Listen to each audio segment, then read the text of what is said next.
The odor of smoke woke me. 2 a.m. I jumped out of bed, ran to the window, my heart nearly stopped.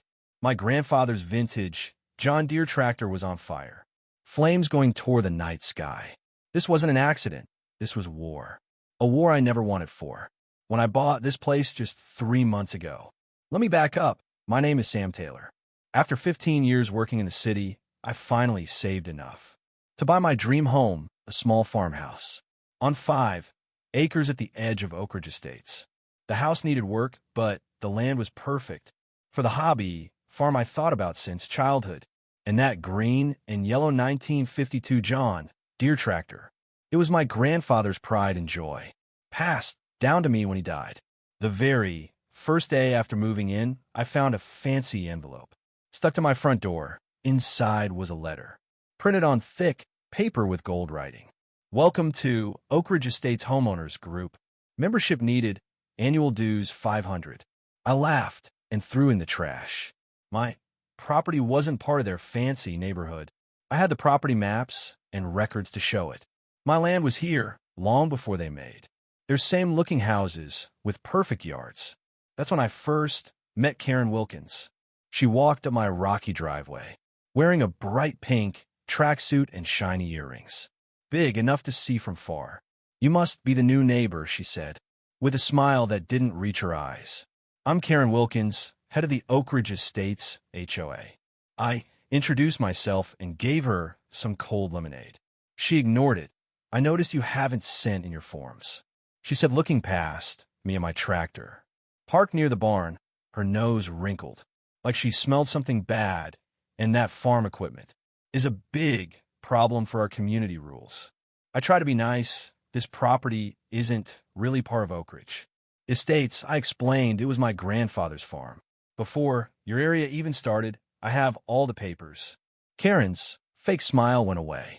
"Every property in this zip code is part of our group," she said. "That thing needs to be taken away now. It's making home prices go down." After she left, I called the county office and checked my papers just as I thought. My property was totally free from HOA rules. I sent Karen a nice email with copies of the documents. The next morning, I found my mailbox full with warning letters, not just for the tractor, but for my vegetable garden, the chicken coop I was making, and even the color of my mailbox. Each letter said fines of $100 per day. My neighbor on the other side, Bill Johnson, came over that afternoon. "Watch out for Karen," he warned. "She's on a power trip since getting elected last month. Ran on a plan of fixing up the neighborhood and saving home values. She's already forced 3 families to move. Over the next 2 weeks, things got worse. Karen and her HOA buddies drove by my house, constantly taking pictures of my property. They left more notices. Someone called animal control about my chickens, even though I had all the proper permits. The officer who showed up just rolled his eyes. When I explained about Karen, not surprised, he said, "We get calls from that HOA all the time." I tried reasoning with them at their monthly meeting. I brought my property documents, maps, and even a letter from my lawyer explaining that my farm was exempt from their rules. Karen cut me off after 2 minutes. "Rules are rules," she said, "no exceptions." That evening, my old college roommate Jamal called. We hadn't spoken in months, so it was great to catch up. He just got a big promotion in Washington, D.C. "I can't say much over the phone," he said, sounding excited, "but I'm working on a special agricultural project now. The president himself is backing it. It's about food security and new farming methods. We need a test site outside the city, but close enough for officials to visit easily. Your place would be perfect." I was about to tell him about my HOA troubles when I smelled smoke. Looking out the window, I saw the orange glow of flames. "Jamal, I have to go," I said, dropping the phone. "Someone set my tractor on fire." I grabbed my fire extinguisher and ran outside. In my pajamas, the cold night air hitting my lungs. As I sprinted toward my burning tractor, the flames were already taller than me, orange and angry against the black sky. I fought the fire as best I could, but the extinguisher wasn't enough. Then I noticed something that made my blood run cold. For people standing in the shadows across the street, just watching as I worked desperately to save my grandfather's tractor. One of them stepped into the light. From the fire, it was Karen, wearing a bathrobe with her arms crossed, a small smile on her face. 3 men in suits stood behind her. I recognized them as HOA board members from the meeting. Fire department is on the way, called Bill, my friendly neighbor, running over with his garden hose. What happened? Ask them, I said, pointing across the street. Karen stepped forward. Your unauthorized farm equipment is a fire hazard, she said, loudly enough for the gathering neighbors to hear. This is exactly why we have rules against such eyesores. Perhaps now you'll consider joining our association and following proper guidelines.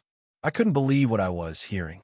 Was she actually suggesting that my tractor spontaneously caught fire at 2 a.m., that this was somehow my fault? The fire trucks arrived with sirens blaring, and the firefighters quickly got the blaze under control. But it was too late. My grandfather's tractor was a blackened shell. I sat on the ground, covered in soot, watching as Chief Martinez examined the scene. This wasn't an accident, he said quietly. Kneeling beside the tractor, I can smell accelerant. Gasoline, maybe. Officer Rodriguez arrived next and took my statement while looking around the property. Any idea who might have done this? He asked. I glanced across the street, where Karen and her HOA friends were still watching, now trying to look concerned as neighbors gathered. I have some suspicions, I said, and I might have proof. After the mailbox vandalism last week, I'd installed security cameras around my property. Something Karen didn't know. I led Officer Rodriguez inside to my computer and pulled up the footage. The video was crystal clear, even in night vision. 2 men in uniforms that said Oak Ridge Maintenance approached my tractor just after midnight. They placed yellow stickers on it that read violation, and then one of them pulled out a gas can. We'll just scare him a little, the man said clearly. Karen wants this thing gone by morning. The second man looked nervous. She said, to tag it, not burn it, Mike. Just a small fire, the first guy said, pouring liquid around the tires. It'll smoke up. He'll call the fire department, and by tomorrow, he'll be begging to follow the rules. Officer Rodriguez watched the footage twice, his face getting darker each time. This is serious, he said. Arson, destruction of property, conspiracy. He called for backup. And within minutes, 3 police cars arrived. I watched from my front porch as Officer Rodriguez confronted Karen and the HOA board members, showing them stills from my security footage. On his tablet, Karen's face turned white. The man I recognized as the HOA treasurer tried to walk away, but another officer stopped him. They were just supposed to tag it for removal. Karen said loudly, the accelerant must have been an accident. That admission was all Officer Rodriguez needed. I watched in shock as Karen and 2 of the board members were handcuffed and escorted to the police cars. Karen twisted her head toward me as they led her away. This isn't over, she shouted, her face red with anger. That machine violates our community rules.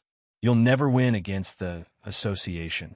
As the police cars drove away, neighbors I'd never met came over to offer support. Bill brought coffee for everyone. An older lady named Rose told me she'd had her garden decorations taken by the HOA. Last summer, a young couple said Karen had fined them $500 for having a swing set that was 2 inches taller than regulation. She's been scaring this neighborhood for months. Bill explained nobody's had the guts to stand up to her until now. By sunrise, my yard was full of neighbors offering to help clean up. Someone brought donuts. 3 different people offered to lend me equipment. A local reporter showed up after hearing about the incident. On the police scanner, I was exhausted but grateful for the support when my phone buzzed with a text from Jamal. Just talk to POTUS about our project. He's flying in tomorrow to see your place. Don't tell anyone. This is classified. I stared at the message in disbelief. The President of the United States was coming to my farm tomorrow. I looked around at my burned tractor, the fire damage, the neighbors, the reporter taking pictures. How could I possibly host the president And what would happen when Karen made bail? I had a feeling she wasn't the type to give up easily. What had started as simple neighborhood harassment had just collided head on with matters of national security. I woke up to the sound of car doors slamming at 5:30 a.m. Men and women in dark suits were walking around my yard. My burned tractor still sat sadly in the field, a black reminder of what the HOA had done. Mr. Mitchell, a tall woman with short hair, knocked on my door. I'm Agent Collins. With the Secret Service, we need to secure your property immediately. My jaw dropped. Secret Service? Is this about the tractor fire? Agent Collins shook her head. No, sir. This is about your visitor today. President Thompson will be here in 3 hours. We need to make sure everything is safe. My phone buzzed. It was Jamal. Sorry about the early wake up. Couldn't warn you. About security protocol. Be ready by 8. I rushed to get dressed as more SUVs arrived. Agents with dogs walked the perimeter of my land. Others set up metal detectors near my driveway. One team checked under my porch. With mirrors, we have a situation, Agent Collins said, looking through binoculars. There's a gathering at your property line. I grabbed the binoculars. Karen stood, with at least 15 neighbors holding signs. No farms in Oak Ridge. Join HOA or leave. And protect our property values. She made bail already. I was shocked. There's a restraining order against her. She's staying exactly 100 feet away from your property line, Agent Collins explained. Technically legal. She spoke into her wrist microphone. Team B, monitor the crowd. Any movement toward the property, shut it down. I reached for the folder. On my kitchen counter, Agent Collins. You should see these. I handed her my property records and survey maps. My land was here 50 years before their development. They've been harassing me because I won't join their HOA, but my property is legally exempt. Agent Collins flipped through the documents. Smart of you to keep these handy. Mind if I make copies? As she scanned the papers, I heard helicopter sounds growing louder. A sleek black helicopter dropped lower, then landed in my east field. They're early, Agent Collins muttered. Hurrying outside, the door opened and Jamal stepped out first, wearing a suit I'd never seen him in before. Then President Thompson himself emerged, smiling and waving. My heart raced. The President of the United States was walking toward my farmhouse. So you're the famous holdout farmer. President Thompson shook my hand firmly. Jamal has told me all about your situation. And about that beautiful John Deere. Where is it? My stomach sank as I pointed to the charred remains. That's what's left of it, sir. The HOA they. The president's smile vanished. I was briefed. About the arson on the way. Terrible business. He turned to an aide. Make sure the Justice Department looks into this. Arson is a federal crime. When it involves a presidential project site, cameras flashed as the president walked the property. News crews had somehow gotten wind of the visit. The protesters at the edge of my land had gone quiet, staring in disbelief. This land is perfect, the president announced, gesturing widely. The elevation, the soil quality, the water access, exactly what we need for our food security initiative. These 5 acres will become America's first presidential vertical farming research facility. I hadn't even agreed yet, but I wasn't about to correct the president on national television. Sir, Karen pushed past a Secret Service agent, almost reaching us before being stopped. This man is violating our community standards. His tractor was an eyesore we've been trying to enforce. Ah, the president interrupted. You must be from the Homeowners Association. His voice was suddenly cold. Let me be clear, interfering with the presidential agricultural security project is a federal offense. And arson, that's a minimum 10-year sentence. Karen's face turned white. Arson, no, that was just supposed to be a warning. They weren't supposed to actually. Agent Collins stepped forward. Ma'am, are you admitting to conspiracy to commit arson? Karen realized her mistake too late. As agents led her away, she shouted, This isn't just about an ugly tractor. You don't understand what's really happening here. The crowd of neighbors quickly broke apart, hurrying back to their homes as news cameras swung their way. The president toured my barn and fields. While experts took soil samples, I noticed Jamal hanging back, looking worried. When I caught his eye, he motioned for me to join him. "There's something you should know," he whispered. "This isn't just about farming. We've discovered technology that could solve world hunger, but powerful people want to stop it. Your property is perfect because it's not on anyone's radar." Just then, Agent Collins interrupted us. "Sir, we have an unauthorized drone overhead." The president's security team immediately formed a protective circle around him, rushing him toward the helicopter. As they hurried away, I looked up. The small drone hovered, its camera pointed directly at me. Who was watching, and what had I just gotten myself into? The police released Karen with an ankle monitor, but my problems were just beginning. Strange cars drove slowly past my house. My mail started arriving, opened, and that drone kept appearing, hovering just outside my property line. "Trace the drone," Agent Collins told me. Over coffee in my kitchen, she slid a folder across the table with photos inside. "It belongs to Westland Development Corporation." I recognized the name instantly. They've been trying to buy my land for years. They built the whole Oak Ridge neighborhood. Agent Collins nodded. "And guess who funded Karen's HOA presidency campaign?" Westland donated $10,000 to her community improvement fund. My security system pinged on my phone. Someone was in my mailbox. I checked the camera to see Karen stuffing papers inside. "Isn't she violating her restraining order?" I asked. "Not quite. Your mailbox is technically on county property, just outside your land." Agent Collins sighed. "But I'm more interested in what she's delivering." We walked down to check. Inside was a final notice.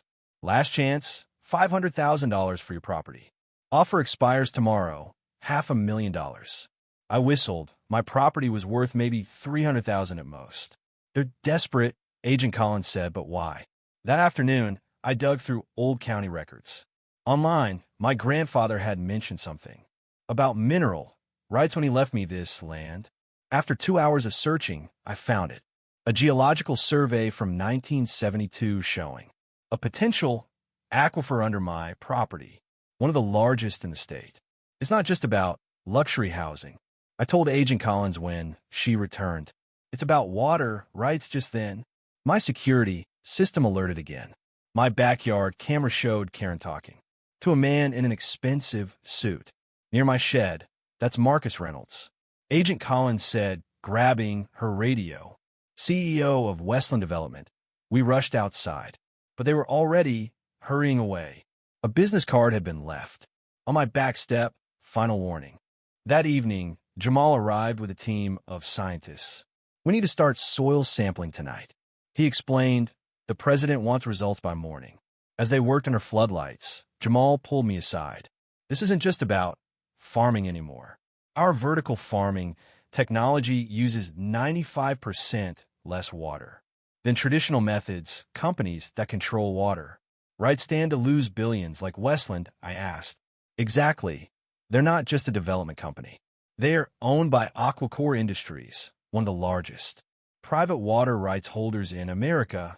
The scientists gasped suddenly. One of them held up a soil sample, glowing faintly under a special light. "What is it?" I asked. "Rare earth minerals," the scientist explained, "essential for advanced technology.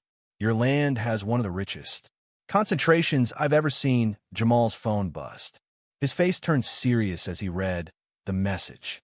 "The president's food security advisor has disappeared along with our project blueprints." "A traitor?" I asked. "We think so." A crash from inside my house interrupted him. We raced inside to find my front window shattered.